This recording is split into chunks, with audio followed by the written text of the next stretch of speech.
Hoje nós temos aqui um tema que às vezes incomoda muito certos cristãos, certos grupos religiosos, se é que a gente pode dizer assim. Mas a Igreja Adventista, ela é pioneira desde sua origem em algumas causas sociais, isso não como bandeiras políticas, mas como bandeiras bíblicas. Porque o Senhor nosso Deus nos ama e Ele entende nossos sofrimentos, não é verdade? Quando a Igreja Adventista surgiu lá pelo século XIX, você pode olhar ali que o ambiente dos Estados Unidos era muito complexo naquela época, com segregação racial, uma guerra civil, entre outras coisas. E a igreja se posicionou ao lado daqueles que sofriam naquele momento. E o tem feito sempre ao longo de sua história. E aqui na América do Sul, a Igreja Adventista é a pioneira, a primeira a ter uma campanha sistemática e organizada, que nós a conhecemos como Quebrando o Silêncio. Mas é mais do que simplesmente falar sobre quebrar o silêncio. E nesse sermão de hoje eu gostaria, depois de tantos anos que a gente sempre para conversar sobre isso, eu gostaria de não apenas falar sobre um problema social, mas também buscar algo que seja um norte bíblico para todos nós e de relevância para todos nós. Essas revistas aí você pode encontrá-las na web, disponíveis aí gratuitamente. No momento oportuno, a gente também vai fazer aqui uma distribuição de algumas delas, da última edição. Mas eu gostaria de trazer luz a questões como essa, através de um texto bíblico. Eu convido você a abrir comigo a sua Bíblia, no livro de Gênesis. Abrimos aí a palavra de Deus no livro de Gênesis, no capítulo 34. E aqui nós temos uma história que é considerada como uma mancha na história de Israel. Aponta aqui para uma origem negra, onde aqui seus patriarcas se envolveram num absurdo. Sabe quando nós, seres humanos, estamos diante do problema e queremos resolver do nosso jeito, a gente complica ainda mais? Sabe quando você olha assim, o negócio está tão ruim e você vai e mete a sua mão no meio e aí descobre que vai ficar ainda pior, depois de nossa interferência? Essa história de Gênesis 34 nos ajuda a pensar nestas coisas e em outras mais. E eu quero ler com você o que está escrito aqui a partir do verso 1. Eu leio aqui, a tradução é a Nova Versão Internacional, é onde está escrito assim. Certa vez Diná, a filha que Lia dera a Jacó, saiu para conhecer as mulheres daquela terra. Siquém, filho de Amor, o heveu, governador daquela região, viu-a, agarrou-a e a violentou. Mas o seu coração foi atraído por Diná, filha de Jacó, e ele amou a moça e falou-lhe com ternura. Por isso Siquém foi dizer a seu pai, Amor, consiga-me aquela moça para que seja minha mulher. Quando Jacó soube que sua filha Diná tinha sido desonrada, seus filhos estavam no campo com os rebanhos. Por isso esperou calado até que regressasse. Então Amor, pai de Siquém, foi conversar com Jacó. Quando os filhos de Jacó voltaram do campo e souberam de tudo, ficaram profundamente entristecidos e irados, porque Siquém tinha cometido um ato vergonhoso em Israel ao deitar-se com a filha de Jacó, coisa que não se faça.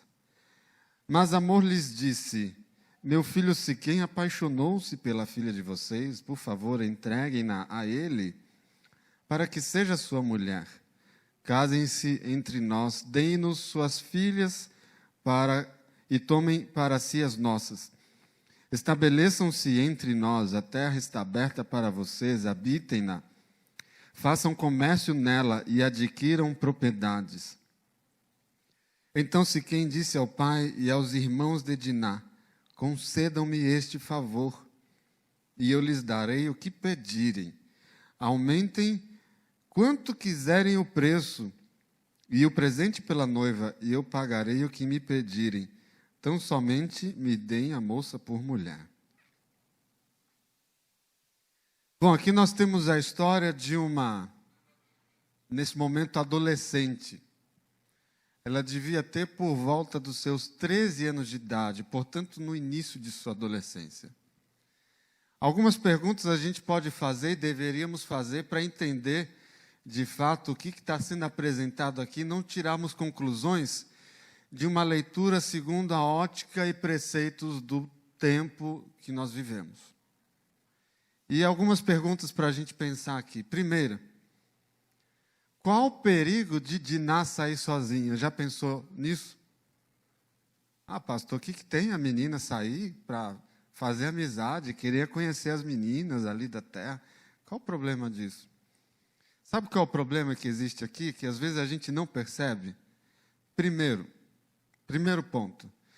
Quando Jacó se estabelece aqui, ele estava vindo de uma outra terra, onde ele tinha convivido por alguns longos anos com Labão, onde ele casou-se e onde ele, então, começou a sua família e construiu a sua própria casa. E quando Jacó sai de lá, Deus diz para ele: olha, você vai sair e você vai para Betel. E no meio desse caminho tinha um problema pelo qual ele tinha fugido de lá, que era seu irmão. Ele reencontra Esaú. Havia muito medo nesse encontro, vocês talvez se lembrem bem disso. E Esaú, então eles fazem as pazes, os dois irmãos, mas Jacó não continua sua jornada. Esaú até diz: olha, vamos, eu vou com vocês, mas Jacó: não, meu senhor pode ir na frente, eu vou mais tarde no pasto das crianças. E esse pasto das crianças demorou anos. E ele ficou ali, e veja o perigo, quando Deus diz para você seguir um rumo na sua vida, e você não toma essa direção. Veja que perigo sob que perigo Jacó colocou sua família, quando ele se estabelece naquela terra e esquece a orientação, ou atrasa, ou se demora em cumprir aquilo que Deus tinha pedido para ele. Então, esse é o primeiro problema que tem aqui. Mas o segundo problema, perigos que haviam ali não apenas para Diná, mas para todos os filhos de Jacó. Além de seu pai ter se demorado em fazer a vontade do Senhor, havia uma outra situação. Você sabe qual era? Eles eram servos do Altíssimo, eles tinham seus preceitos, eles tinham um estilo de vida próprio, eles tinham um padrão de vida que deveria ser elevado. Mas as pessoas daquela terra eram diferentes. Então Deus sempre fez alertas quanto a essa coisa de se misturar as pessoas da terra. E veja que de um lado nós temos uma missão como igreja, principalmente se a gente pensar hoje, né, a partir de Cristo Jesus, nós temos uma missão como igreja que é de nos misturar. Mas é de nos misturar com uma intencionalidade. Só que Jacó tinha uma missão, que era ir para outro lugar, ele não foi. Ele até estabelece ali alguns altares, ele promove a adoração ao Deus dele, mas quando você lê o capítulo 34, você vê que o assunto Deus, ele está de lado aqui nesse capítulo. Na verdade, nem se fala de Deus aqui. Terceiro ponto, qual o perigo de Diná sair sozinho? Além da ignorância, a missão no sentido de que eles não deveriam estar ali. Jacó deveria se dirigir para um outro lugar. Aliás, é até interessante ao lembrar disso, porque Jacó ele vai encontrar seu irmão Esaú ali, e depois ele só vai encontrar na morte do seu pai. Ele mantém distância do seu irmão e de seu pai durante todos esses anos. Provavelmente quando eles chegaram aqui, Diná era criança pequena. Alguns falam que eles tenham ficado aqui perto de 10 anos. Olha quanto tempo se passou. E aí Diná, obviamente, ela queria, né, ter relacionamentos, né, quer explorar o mundo, como é típico de adolescentes e jovens, quer partir em direção às suas próprias descobertas, em sua autonomia. Os pais, talvez, alguns comentaristas dizem que talvez não tenham percebido que Diná já estava se tornando uma moça, e como era costume das moças, esse é o terceiro perigo, como era costume naquela terra, as moças não deveriam sair sozinhas. Isso era uma questão de segurança para elas. É como nós hoje aqui no Brasil, você tem aí seu celular, você sabe que se você andar com o celular na mão, na rua, em certos lugares, você tem grande chance de perder ele. Ninguém tem o direito de tirar seu celular da sua mão, mas nem por isso você vai ficar se expondo aí, a não ser que, né, isso não seja algo de tanta importância para você. Então, a gente naturalmente temos esse instinto a irmos a certos lugares, pega, ajeita bem o bolso, confere onde está a carteira, onde está o documento, onde está o celular, porque a gente não quer se expor desnecessariamente. E naquele momento havia um costume onde as moças, elas não se expunham desnecessariamente, porque existia perigo real para elas. E quando Diná sai, ela podia ter uma boa ou uma má intenção, mas o fato dela sair sozinha, a gente não pode dizer que houve ou não negligência da família, mas o fato dela ter saído sozinha era o terceiro perigo real ao qual ela estava se expondo naquela terra, naquele momento, naquela cultura, naquele período histórico. A próxima pergunta que eu faço, por que mesmo assim ela saiu sozinha? Sabe que tem gente que romantiza as coisas, né? Fala assim, não, Diná saiu, já estava ali há muito tempo, ela saiu, ela já conhecia Siquém, queria casar com Siquém, mas ela sabia que isso não seria bem-vindo dentro da sua família, então ela forçou uma situação ali para então que eles casassem depois. Mas perceba, com parâmetro em que as pessoas vão dizer que Diná forçou uma situação e que ela procurou Siquém porque quis e porque, sabe, eles tiveram uma intimidade fora dos padrões bíblicos, é verdade, mas tiveram uma intimidade ali, mas porque ela estava sendo, de certa forma, maquiavélica lá na sua cabeça, e aí então ela quis dobrar a sua própria família, e aí foi deliberadamente atrás de Siquém. Tem gente que apresenta essa teoria, porém, a Bíblia não diz que Diná saiu atrás de um rapaz na cidade. A Bíblia diz que ela saiu atrás das moças da cidade. A Bíblia não diz que ela, quando encontrou Siquém, foi uma noite legal e depois aconteceu uma outra história. A Bíblia diz, e é muito enfática ao dizer que ela foi violentada, que Siquém forçou Diná em direção àquilo que ela não gostaria. Isso é dito de maneira muito clara e contundente no início e no final deste capítulo. Então a gente fica aí diante dessa pergunta, né? Por que Diná saiu sozinha? Sabe, há coisas que a Bíblia não explica em detalhes, e se a gente for querer responder, a gente vai especular. E ao especular, a gente pode tomar uma direção que vai nos levar a uma conclusão completamente adversa da intenção do texto bíblico. Então, terceira pergunta que a gente faz. Qual o interesse de Siquém? A Bíblia diz que ele a forçou, estamos falando aqui com todas as palavras, ele cometeu um ato de estupro, mas depois ele apaixonou-se. Qual a qualidade dessa paixão dele? Olha, é no mínimo estranho. A Bíblia diz que ele ficou realmente interessado nela, que começou a falar com ternura, beleza, tem essa informação aí. Mas quando isso acontece, não significa que o entendimento de Siquém fosse o mais nobre. Afinal, puxa, eu gosto muito da pessoa, mas eu vou fazer as coisas contra a vontade dela. Mas não tem problema porque eu gosto. Não é isso que a gente acredita hoje, nem naquela época. Não era assim.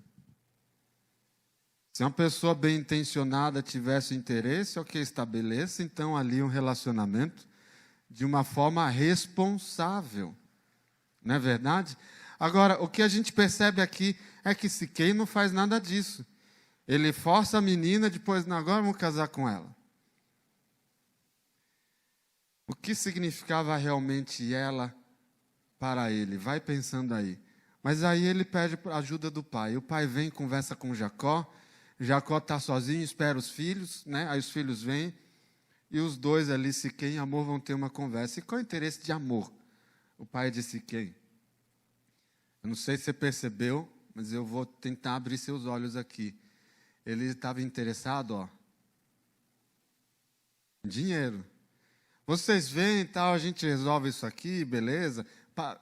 O Siquém até falou, a gente paga o preço que for pelo dote da menina, faz o que for. Aliás, esse casamento aqui é muito diferente do que o casamento de Jacó, né, que acontece no acordo com a família, muito diferente do casamento de Isaac e Rebeca, uma história romântica e linda, que talvez a gente não perceba isso pela nossa cultura, mas Rebeca realmente teve lá uma expedição, ela casou, não conhecia o seu noivo, mas ela quis, ela aceitou, ela toma essa decisão em oração e ela vai casar com Isaac porque ela quis. E havia um acordo entre a família, mas a vontade dela era levada em consideração. E ela toma essa decisão de uma forma espiritual. Aqui não havia nada disso, não tem nenhuma conotação espiritual aqui. E quando Amor ele olha para essa oportunidade, ele vê como investimento. Eu posso pagar o preço que eles pedirem aí, mas é o seguinte, desde que eles se estabeleçam nessa terra, porque aí eles vão poder comprar das nossas coisas, vão fazer negócios conosco, e a gente vai poder lucrar. E isso é dito aqui nesse texto que a gente leu, e mais adiante no mesmo capítulo. A intenção era dinheiro. Não era amizade. Percebe? Mas aí então vem os filhos, ouvem toda aquela história, e aí fala assim, não, tudo bem, a ideia é muito bacana, especialmente Simeão e Levi. Eles aceitam a ideia. Deixa eu fazer com você uma comparação em relação ao que nós vivemos hoje. Porque tem gente que acha que certas lutas ficaram no passado, né? Tem pessoas que acham que certos comportamentos humanos são coisas de civilizações arcaicas. Deixa eu lembrar você como é que é o Brasil de hoje. Dados de acordo com o governo, o Ministério aí dos Direitos Humanos e associados, a gente tem algumas informações ali. Primeiro, no Brasil, no ano passado, 4 meninas foram violentadas por hora no Brasil. Outra informação, em 73% dos casos, a vítima foi violentada na sua própria casa. 76% dos casos, o abuso é feito por alguém conhecido. E, por fim, 54% de toda a violência sexual cometida contra mulheres, ela acontece contra meninas de até 13 anos. A maior parte é contra meninas, que são indefesas e que estão, portanto, vulneráveis. E aí, quando essas coisas acontecem, o que é a nossa vontade de fazer? A gente descobre uma violência, qual que é o nosso impulso para resolver isso? A gente viu muitas coisas diferentes nesse último mês de agosto aqui no Brasil. Mas lá em Canaã, a história mostra o que é o impulso do coração humano até hoje. Simeão e Levi falaram, olha, a gente se estabelece na terra, mas tem uma condição, vocês não são circuncidados, a gente é circuncidado, então vocês fazem a circuncisão aí a gente pode casar com os filhos de vocês e a gente faz negócios com vocês, beleza? Beleza. E eles aceitaram, o rei Amor foi lá à porta da cidade, orientou todo mundo, o pessoal é gente boa, eles têm dinheiro, então vamos fazer isso aí, porque vai valer a pena, vai ser bom para nós, a gente vai sair lucrando no final dessa história, e todos os homens fizeram lá sua circuncisão, de acordo com a capacidade de medicina daquela época. E o que significa que ali, após 2, 3, 4 dias, começa a vir uma febre. Há uma reação biológica do corpo, né? E quando estes homens estavam mais vulneráveis naquele momento, então Simeão e Levi, de forma de forma enganosa, eles pegam então as suas espadas, e eles já tinham planejado isso desde o início, eles pegam as suas espadas e saem então passando a espada sobre todos os homens daquela cidade. E se não fosse pouco isso daí, eles ainda fizeram mais. Eles roubaram tudo o que eles tinham, inclusive as mulheres e as crianças daquele povo. Sabe, quando a gente fala assim, foi ruim, e você pensa, não pode ficar pior? Leia comigo o que diz aqui o texto, especialmente aí o finalzinho do capítulo. Gênesis 25, quer dizer, verso 25. 3 dias depois, quando ainda sofriam dores, 2 dos filhos de Jacó, Simeão e Levi, irmãos de Diná, pegaram suas espadas e atacaram a cidade desprevenida, matando todos os homens. Mataram ao fio da espada Amor e seu filho Siquém, tiraram Diná da casa de Siquém e partiram. Vieram então os outros filhos de Jacó e, passando pelos corpos, saquearam a cidade onde sua irmã tinha sido desonrada. Apoderaram-se das suas ovelhas, dos bois, dos jumentos, de tudo que havia na cidade e no campo.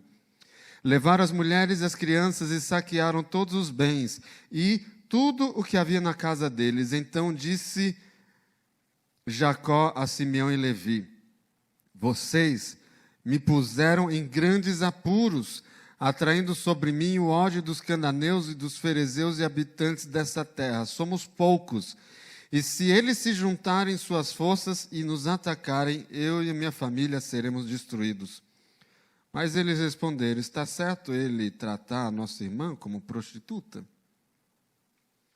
Percebe, estes homens da casa de Jacó agiram de acordo com os princípios e os padrões deste mundo, e de acordo com a regra e o direito vigente naquela época. Mas não era a regra, o direito e aquilo que Deus ensinava para essa família. Perceba que aquela sociedade era organizada em clãs, e os clãs eram organizados em tribos. E eles faziam isso porque uma família associava a outra para formar um clã, porque se porventura eles fossem atacados, se alguém do clã fosse atacado, então todo o clã saía em defesa deste membro deste clã.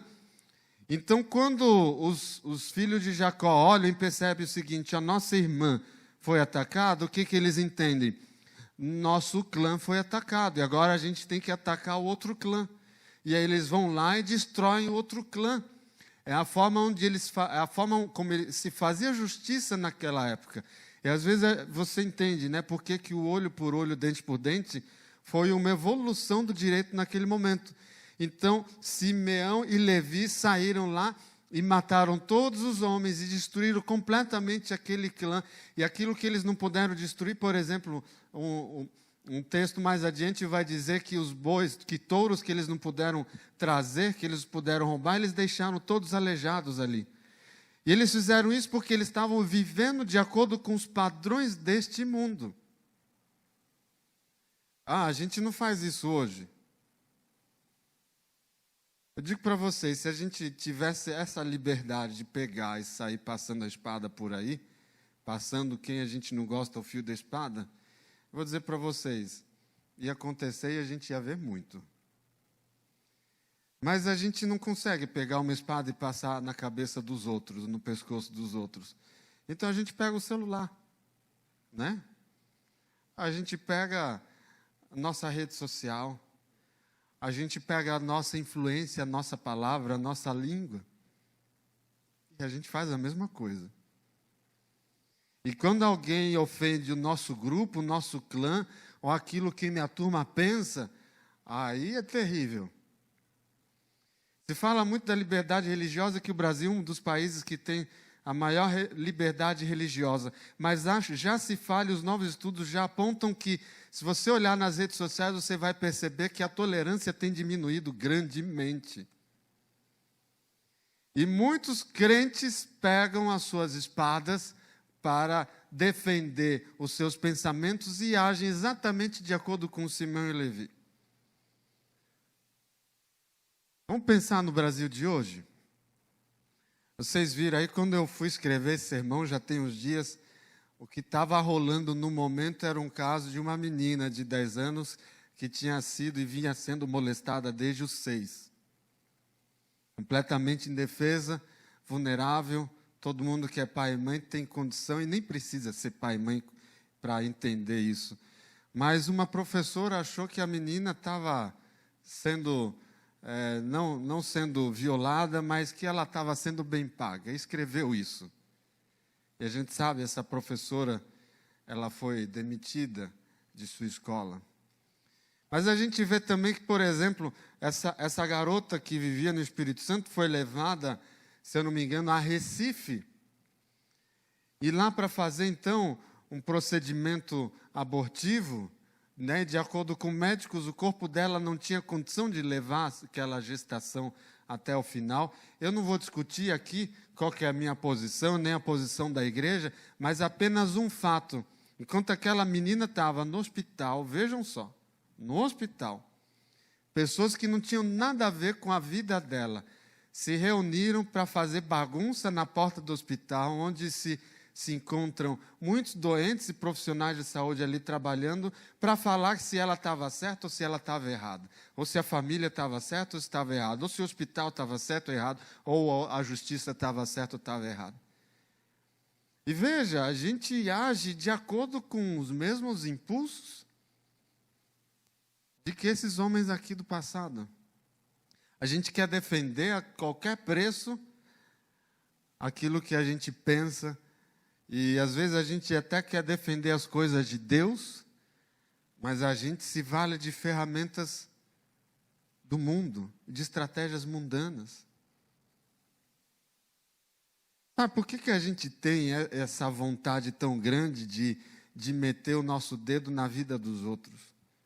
Por que a gente tem essa vontade tão grande de pegar e enfiar a nossa mão para tomar conta e resolver, sabe, os nossos problemas e buscar a justiça com as nossas próprias mãos? Por que a gente faz essas coisas? É por um motivo. Nós temos uma natureza pecaminosa.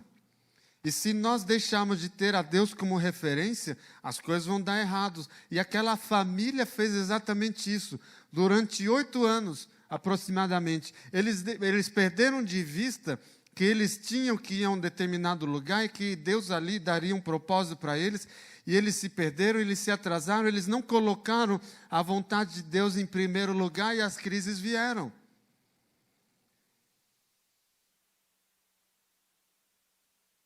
E nós hoje? Quantas vezes nós queremos buscar a justiça com as nossas mãos? E o que eu estou dizendo aqui é que eu não estou dizendo aqui que nós não devemos buscar os nossos direitos da forma como acontecem, mas sim que a nossa expectativa tem que estar nos propósitos de Deus. Sabe quantas vezes a gente tenta vingar no sentido de buscar reparar os problemas que a gente vive? Mas sabe o que Deus falou? Você vai ver isso lá em Deuteronômio. Deus disse o seguinte: a mim pertence a vingança e a retribuição no tempo devido. E a retribuição no tempo devido, os pés deles escorregarão, e o dia de sua desgraça está chegando, e seu próprio destino se apressa sobre eles. Aí tem um exemplo aqui muito grande de um profeta, Jeremias. Jeremias, ele estava a serviço do Senhor, estava agindo em nome de Deus e estava sendo perseguido por isso. E ele estava com medo de perder a própria vida. E como é que ele busca a justiça? Ele põe sua confiança em Deus, e olha só a oração que Jeremias faz. Tu me conheces, Senhor, lembra-te de mim. Vem em meu auxílio e vinga-me dos meus perseguidores, que pela tua paciência para com eles eu não seja eliminado. Sabes que sofro afronta por tua causa. Ele estava preocupado, mas onde ele espera a solução para os dilemas da sua vida? Ele espera em Deus. ele confia em Deus. A nossa segurança está nas mãos de Deus, não está em líderes políticos, não está na ciência dos homens. A nossa segurança está em Deus. A sociedade tenta buscar as coisas, tenta evoluir, tenta, adotar procedimentos para sanar os problemas que nós vemos todos os dias, mas a sociedade não tem poder para resolver a origem de tudo isso, que é o pecado. E, portanto, quando a gente resolve colocar a justiça nas nossas mãos e buscar pela nossa força, buscar soluções para os nossos dilemas, a gente falha, porque os mesmos problemas que afetam os outros afetam a nós também. E não foi à toa que, veja, lá no início da história do povo hebreu, Deus falou. Lá pelo meio da história, Deus falou de novo. E sabe, eu vejo Deus falando aqui. O livro Maior Discurso de Cristo, eu li essa página há umas 3 semanas no pôr do sol com minha família. E me chamou muita atenção isso aqui, quando ela disse, Ellen White: muito melhor nos é sofrer sob falsa acusação do que nos infligirmos a nós mesmos a tortura da desforra sobre nossos inimigos. O espírito de ódio e vingança teve sua origem em Satanás e só pode trazer mal sobre aquele que o nutre. Humildade de coração, aquela mansidão que é o fruto de permanecer em Cristo, é o verdadeiro segredo da bênção. Ele adornará os mansos com a salvação. Ora, que caminho você quer para a sua vida? Que caminho você quer para a sua família? Sabe, a igreja pode se mobilizar como um corpo para providenciar muitas coisas, para fazer muitas coisas. Fico muito feliz porque na tarde de hoje nós vamos ter aqui o drive-thru da saudade para as nossas crianças. Evidentemente que acompanhada dos seus pais. Mas sabe, se dentro da minha casa eu não escolher colocar Deus acima de tudo, eu me perco de dentro para fora, entende? Sabe, se eu não entender que Deus é quem toma para si, e é o único que pode realmente tomar para si a responsabilidade de executá-la com perfeição, de fazer justiça para seus filhos. Se eu não escolher esse caminho, eu estou perdido, porque eu vou beber do veneno que eu reclamo que os outros bebem. Eu vou padecer das crises pelas quais os outros sofrem e me atingem, eu vou acabar vivendo a mesma coisa. Sabe, um cristão, ele não tem por que estar dentro desse dilema entre vingança e justiça. O cristão, ele tem um caminho. O cristão, ele tem uma luz, tem a palavra de Deus. O verdadeiro discípulo de Cristo, ele fica em paz, mesmo quando o mundo está caindo, mesmo quando sua vida está um tremendo furacão, ele fica em paz. Sabe por quê? Porque só assim diz o Senhor, nós temos a verdadeira segurança. Infelizmente, no mundo de hoje, há muitas pessoas que usam do ambiente cristão, do nome cristão, que se valem das coisas de Deus para esconder suas verdadeiras intenções. Mas eu quero dizer para você, seja lá você ou seja lá você aquele que sofreu, que foi molestado dessa forma ou de outra forma, não importa. Você pode agora escolher um caminho de segurança para a sua vida. Você pode agora buscar reparação, você pode agora buscar retidão, você pode agora buscar o perdão de Deus, você pode agora buscar a transformação de verdade, sabe? Aqui Jacó, ele ficou muito preocupado porque seus filhos não entenderam isso. Ele teve medo de que agora as tribos ali de Canaã que estavam ali se unissem contra ele. Mas Jacó, depois de tudo isso, ele falou: eu vou buscar em Deus, eu vou esperar em Deus. E o temor do Senhor pairou sobre aquela terra, sobre aquela gente. E a casa de Jacó foi poupada. Nós temos que aprender a confiar mais em Deus. Que a nossa justiça seja a justiça de Cristo. Que a nossa paz seja a sua paz. Você não quer viver isso? Você não quer experimentar isso? Querido bondoso Deus e Pai Celestial, nós aqui estamos vivendo num mundo com tantos barulhos, tantas filosofias, com tantas propostas de soluções para as crises da humanidade.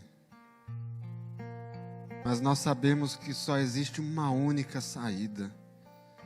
Nós sabemos que só existe um único caminho verdadeiramente seguro. É aquele onde nós entregamos o nosso coração a Cristo.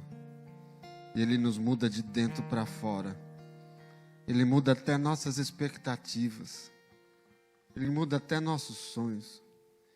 E pode nos trazer paz quando nada neste mundo nos dá. Querido bom Deus, que todos nós aqui sejamos Tua igreja pura e imaculada, buscando viver de acordo com a perfeição de Sua palavra. Nos livra, Pai, dos usurpadores, nos livra dos violentadores, nos livra, Pai, daqueles que apenas querem tirar proveito do ambiente cristão, mas nos livra também dos desejos egoístas do nosso coração, nos livra dos nossos traumas, nos livra do pecado e dos traumas do pecado que estão em nós. Abençoa-nos, Pai, que nós possamos brilhar com a luz de Cristo. Nós oramos em nome de Jesus. Amém.